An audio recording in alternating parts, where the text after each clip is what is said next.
আমরা সংস্কারটা চাই, আমরা চাই যে সঙ্গে সঙ্গে নির্বাচনের ব্যবস্থা হোক, পরিষ্কার করে বলেন যে নির্বাচনটা কবে হবে, একটা রোড ম্যাপ দেন।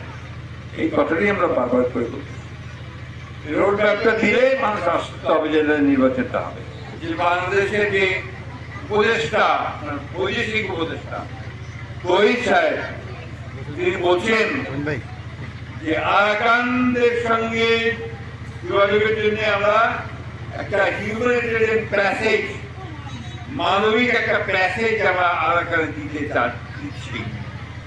আমার কথা হচ্ছে যে আজকে বাংলাদেশকে ওই জায়গায় পৌঁছতে হলো যে বাংলাদেশকে এখন আপনার একটা প্যাসেজ দিতে হচ্ছে, হিউম্যানিটেরিয়ান প্যাসেজ দিতে হচ্ছে।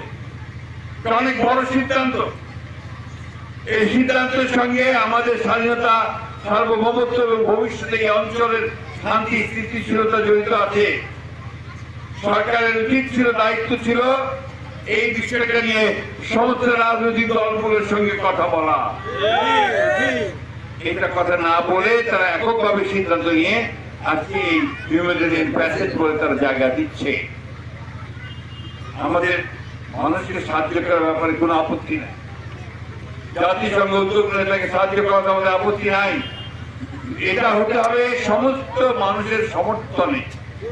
আমরা আরেকটা গাজায় পরিণত হতে চাই না, আমরা আরেকটা যুদ্ধের মধ্যে যাওয়াতে চাই না। আমাদের এখানে এসে আরো কেউ জনগণমন করুক, সেটাও আমরা চাই না। একে তো রোহিঙ্গাকে নিয়ে আমরা বড় সমস্যায় আছি, তারপরে এই প্যাসেজ আমাদের আবার কোনো বড় সমস্যার সৃষ্টি হয় সেগুলো আলোচনা করে ব্যবস্থা নিয়ে তারপরে এটাতে যাওয়া উচিত ছিল বলে আমরা মনে করি। 31 দফা, সেই 31 দফার মধ্যে আমাদের অনেক সংস্কারের কথা বলা আছে। আমরা সংস্কারটা চাই, আমরা চাই যে সঙ্গে সঙ্গে নির্বাচনের ব্যবস্থা হোক। আমরা আশা করব যে সরকারের শুভবুদ্ধির হবে।